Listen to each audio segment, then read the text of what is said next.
తతో యుద్ధ పరిశ్రాంతం సమరే చింతయా స్థితం రావణం చాగ్రతో దృష్ట్వా యుద్ధాయ సముపస్థితం దైవతైశ్చ సమాగమ్య ద్రష్టుమభ్యాగతోరణం ఉపాగమ్యాబ్రవీద్రామ అగస్త్యో భగవాన్ ఋషి.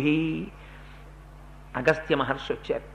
ఎందుకు వచ్చారు అంటే రామరావణ యుద్ధం జరుగుతుండగా యుద్ధాన్ని చూడాలని ఎందరో దేవతలు వచ్చారు, ఎందరో గంధర్వులు వచ్చారు.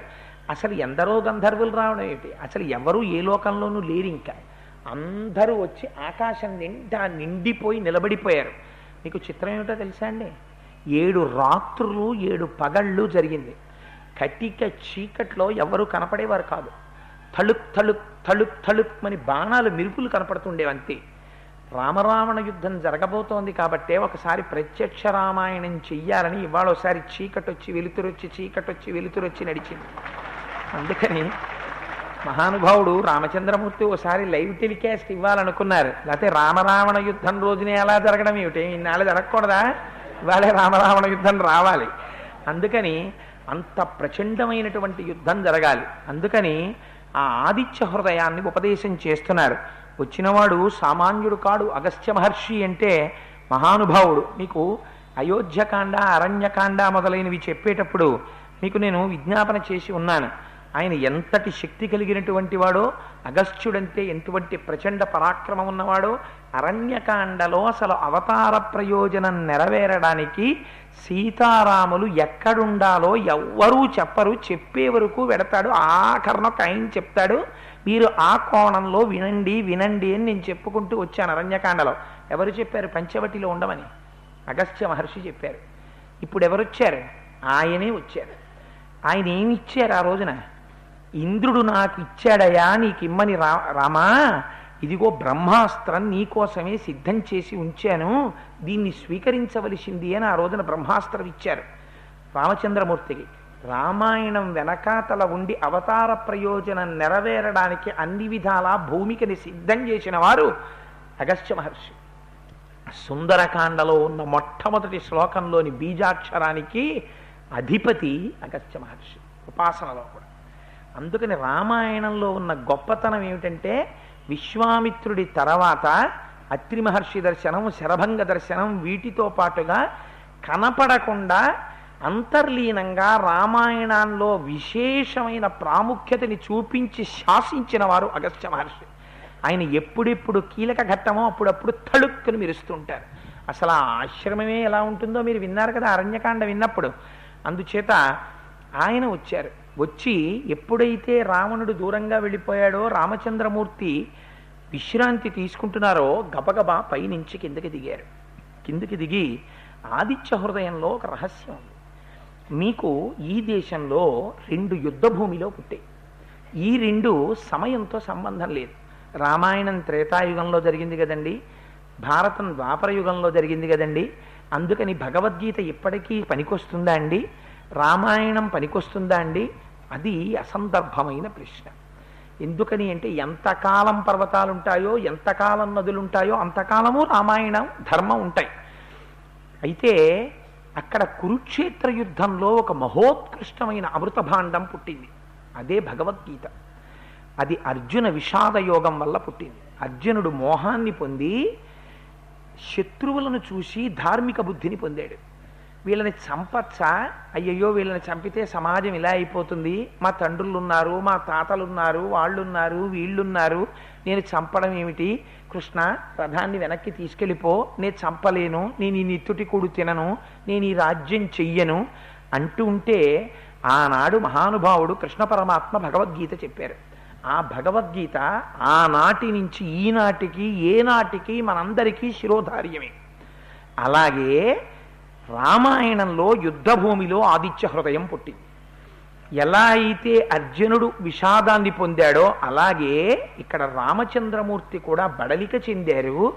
రావణ సంహారం ఎలా చెయ్యాలి అని ఆలోచన చేస్తున్నారు. అక్కడ కృష్ణ భగవానుడు ఉపదేశం చేశాడు, ఇక్కడ అగస్త్య మహర్షి ఉపదేశం చేస్తున్నారు. గమ్మత్ ఏమిటంటే రాముడికి అనేకమైన అస్త్రములను ఉపదేశం చేసిన వాళ్ళు ఉన్నారు. బ్రహ్మాస్త్రము, యామ్యాస్త్రము, ఐంద్రాస్త్రము, వారుణాస్త్రము, తర్వాత పాశుపతాస్త్రము, ఇవన్నీ ఉపదేశం చేశారు. ఇవాల్టి రోజున మనం ధనుర్వేదంలో ఉన్న అస్త్రాలని ఉపదేశం పొందడానికి వీలు కుదరదు. కానీ మీకు రామాయణంలో ఎక్కడా ఏ దేవతని ఉద్దేశించి కూడా 24,000 శ్లోకాలలో ప్రత్యక్షంగా ఒక దేవతా స్తోత్రములనేటివి కనపడవు. ఒక్క ఆదిత్య హృదయ స్తోత్రాన్ని ఒక్కదానే మహర్షి కటాక్షించారు. అది కూడా ఎంతసేపు ఎలా కటాక్షించారో తెలుసా అండి? ఆదిత్య హృదయానికి ఒక రహస్యం ఉంది.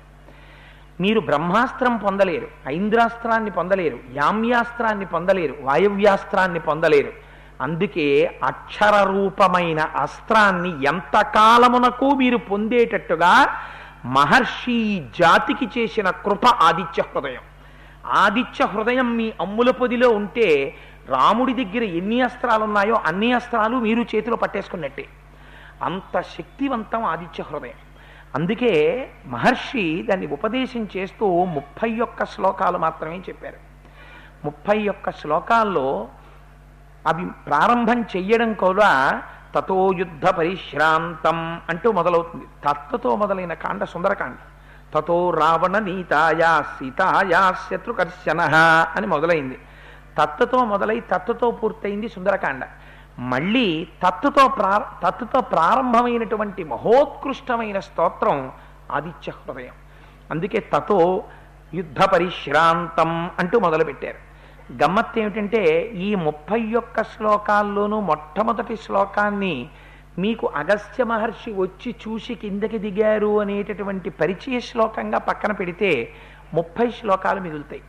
30 శ్లోకాల్లో మొట్టమొదటి 8 శ్లోకాలు మీకు అంగన్యాస కరన్యాసాలకి, తదనంతరం ఆ 8 శ్లోకాలు ఆ స్వరూప విశేషణానికి సరిపోతే చివరి 8 శ్లోకాలు అనంతరమైన ఫలసిద్ధిని చెప్తే ఇంకా మిగిలిపోయేటటువంటివి అటు 8 ఇటు 8 16 శ్లోకాలు వెళ్ళిపోతే మొట్టమొదట మీకు పరిచయం చేసినటువంటి శ్లోకం ఒకటి వెళ్ళిపోతే ఎన్ని వెళ్ళిపోయాయి? ఎప్పటికీ 9 9 18 శ్లోకాలు వెళ్ళిపోతే ఇంకా 12 శ్లోకాలు మిగుతాయి. 8 కాదు, 9 9 అటు 9 ఇటు 9 తీస్తే 18 పోతే 12 శ్లోకాలు ఉంటాయి.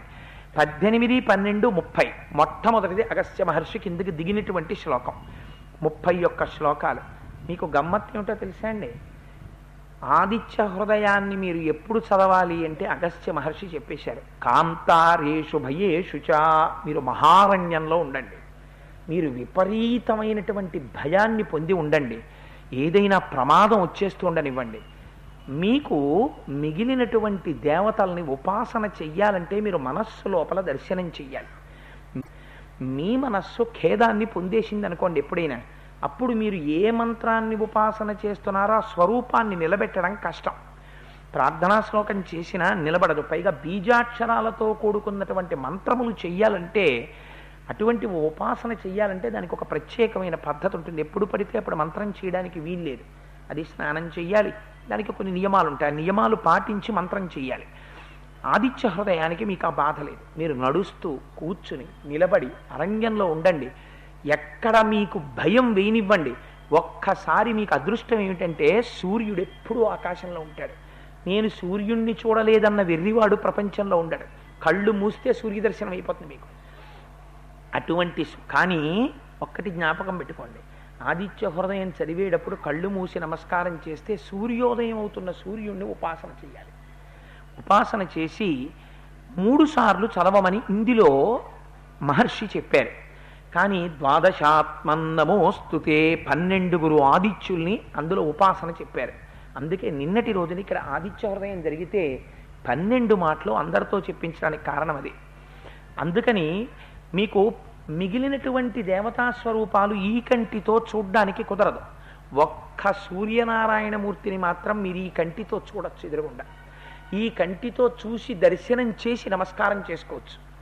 చేసేసి మీరు ఎలా ఉండండి, మీకు చాలా భయం వేసేసింది అనుకోండి, వెంటనే ఒక్కసారి కళ్ళు మూసుకుని తతో యుద్ధ పరిశ్రాంతం సమరే చింతయా స్థితం రావణంచాగ్రతో దృష్ట్వా యుద్ధాయ సముపస్థితం. తప్పులు లేకుండా 31 శ్లోకాలని కంగారుగా కాకుండా ఉచ్చారణ దోషం లేకుండా చదివితే ఎంతసేపు పడుతుందో తెలుసా అండి?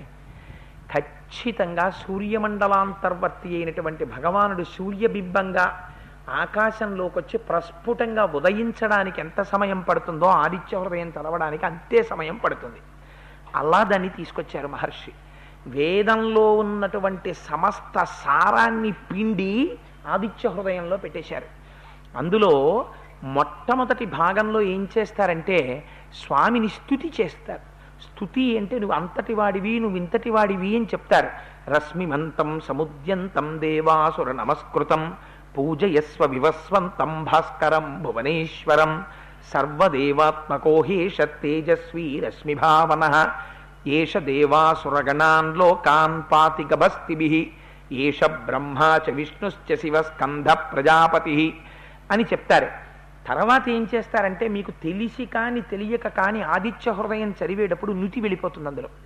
అంటే మీకు రుద్ర ప్రశ్నలో రుద్రాధ్యాయము అని అందులో నమస్తే అస్తు భగవన్ విశ్వేశ్వరాయ మహాదేవాయ త్రయంబకాయ త్రిపురాంతకాయ త్రికాగ్నికాలాయ కాలాగ్నిరుద్రాయ నీలకంఠాయ మృత్యుంజయాయ సర్వేశ్వరాయ సదాశివాయ శ్రీమన్మహాదేవాయ నమః అని నమో హిరణ్యబాహవే సేనాన్యే దిశాంచ పతయే నమో నమో అని ఉభయతర నమస్కారాలతో నమకం ఎలా పెడుతుందో అలా మీకు నుతి వెళ్ళిపోతుంది. అందుకే నమ పూర్వాయ గిరయే పశ్చిమే గిరయే నమః జ్యోతిర్గణానాం పతయే దినాధిపతయే నమః జయాయ జయభద్రాయ హర్యశ్వాయ నమో నమః నమ ఉగ్రాయ వీరాయ సారంగాయ నమో నమః నమ పద్మ ప్రబోధాయ మార్తాండాయ నమో నమః బ్రహ్మేశానాచ్యుతేశాయ సూర్యాయాదిత్యవర్చసే భాస్వతే సర్వభక్షాయ రౌద్రాయ వపుషే నమః అని నమకంతో నుతి కింద పెడుతుంది. అలా నుతి కింద వెళ్ళడంలో ఏమవుతుందంటే మీకు తెలియకుండానే దాని శబ్దశక్తి చేత దాన్ని పలికేటట్టు పలకడం మీరు అలవాటు చేసుకున్నారనుకోండి, మీ లోపల నుంచి ఒక ఉత్సాహం పుడుతుంది. అది గురుముఖత ఉపదేశాన్ని కూడా పొందారనుకోండి మూలమంత్రంతో, ఇంకా దాని శక్తి కవచం కట్టేసుకున్నట్టే. అందుకని మీరు కళ్ళు మూసుకుని సూర్యభగవానుడి యొక్క ఉదయం జరుగుతూ ఉంటే దాని ఎదురుగుండా కూర్చునో లేకపోతే పూజామందిరంలో కూర్చుని, అంటే అది ఉపాసనా రహస్యం, అది ఉపదేశంలో చెప్తారు. నమస్కారం చేస్తూ ఒక్కసారి నమ పూర్వాయ గిరయే పశ్చిమే గిరయే నమః జ్యోతిర్గణానాం పతయే దినాధిపతయే నమః జయాయ జయభద్రాయ హర్యశ్వాయ నమో నమః నమ ఉగ్రాయ వీరాయ సారంగాయ నమో నమః నమ పద్మ ప్రబోధాయ మార్తాండాయ నమో నమః అని మీరు చదువుతుంటే అందులో ఉండేటటువంటి కొన్ని నామముల చేత అనేక ఫలితాలు సిద్ధించేస్తాయి మీకు తెలియకుండా. భాస్కర అని ఒక నామం వస్తుంది అందులో. ఆరోగ్యం భాస్కరాది చేత్, మీ శరీరారోగ్యం ఆ భాస్కరుడి చేతిలో ఉంటుంది. ఆ భాస్కర అన్నదాన్ని ఎక్కడ పెట్టాలో అక్కడ పెట్టేశారు. మహర్షి తీసుకెళ్ళి బిగించేశారు. మీరేం చెయ్యక్కర్లేదు. ఒక అస్త్రం మీద బ్రహ్మాస్త్రాన్ని అభిమంత్రించే ముందు బ్రహ్మాస్త్ర మంత్రాన్ని ఎలా పెడతారో అలా తీసుకొచ్చి కూర్చేశారు. కొన్ని మంత్రాలు కొందరు మాత్రమే చెయ్యాలి. ఆదిత్య హృదయానికి ఉన్న గొప్పతనం ఏమిటో తెలుసా అండి? అందరూ చదువుకోవచ్చు. అంత సాత్వికం చేసేశారు మహర్షి. దాన్ని చేసేసి ఈ జాతికి వాల్మీకి మహర్షి ఒక గొప్ప వరదానం చేసేశారు. అబ్బాయి మీకు ఏ కోరికలు ఉంటాయో నాకు తెలుసు, మీ అందరి కోరికలు సిద్ధించడానికి మీ అందరికీ ఒక అపురూపమైన బహుమతి ఇచ్చేస్తున్నాను. అందుకే అంత పరమపావనమైన ఆదిత్య హృదయం కాబట్టే నిన్న మహానుభావుడు గోపాలకృష్ణ గారు అంత శ్రమ తీసుకుని అంత కార్యక్రమం ఏర్పాటు చేసి అందరికీ తీర్థం అందాలి అని నిన్న అగ్నిహోత్రంలో హవిస్సులు ఇప్పించి ఆ తీర్థాన్ని అందరికీ అందించి పంపించారు. వారు కూడా పండితులు కూడా ఎంత బాగా చేశారంటే నిజంగా వారికి మనం ఏమిచ్చి రుణం తీర్చుకుంటాం. మనం తీర్థం తీసుకుంటూ ఉంటే, మనం ప్రసాదం తీసుకుంటూ ఉంటే నిజానికి పూర్ణాహుతి అయిపోయిన తర్వాత వాళ్ళు వెళ్ళిపోవచ్చు. వాళ్ళు ఏం చేశారో మీరు చూసారో, వాళ్ళు వెళ్ళలేదు. వేదం నడుస్తుంటే, వేదము యొక్క పన్నాలు చదువుతుంటే ఆ శబ్దశక్తికి దేవతలందరూ నిలబడి ఉంటారు. వేదం అంత గొప్పది. వేదం చదవడం అంటే మాటలు కాదు, ఇది జన్మజన్మాంతర సుకృతం వేదం చదువుకోవడం. అందుకే కదా ఆ రోజున మహానుభావుడు రామకృష్ణ అవధానులు గారు వస్తే అంత పొంగిపోయాం. అందుచేత నిన్నటి రోజున వారు కూర్చుని ఆ వేదంలో పన్నాలు చదువుతూనే ఉన్నారు. మనందరం తీర్థప్రసాదాలు తీసుకుని వెళ్ళిపోయేటంత వరకు. అందుకని ఆదిత్య హృదయం అంత శక్తివంతం. అంత శక్తివంతమైన ఆదిత్య హృదయంలో స్వామిని అనేక రూపాలతో కీర్తిస్తారు. ఈయనలో అన్ని స్వరూపాలు కలిసిపోయాయి అంటారు. అందుకే రశ్మిమంతం సముద్యంతం దేవాసుర నమస్కృతం పూజయస్వ వివస్వంతం భాస్కరం భువనేశ్వరం. ఆయన కిరణములు చొచ్చుకుని వెళ్ళనటువంటి ప్రదేశం ఉండదు. భాస్వరం, ప్రకాశింపచేస్తాడు, చీకటిని పోగొడతాడు, అందరినీ మేల్కొలుపుతాడు. తూర్పు దిక్కున బయలుదేరుతాడు. తూర్పు దిక్కు పర్వతాన్ని గుర్తుగా కలిగినటువంటి వాడు పశ్చిమ పర్వతాన్ని గుర్తుగా కలిగి ఉంటాడు. ఆకాశమండలంలో తిరుగుతూ ఉంటాడు. ఋగ్యజుస్సామపారగ.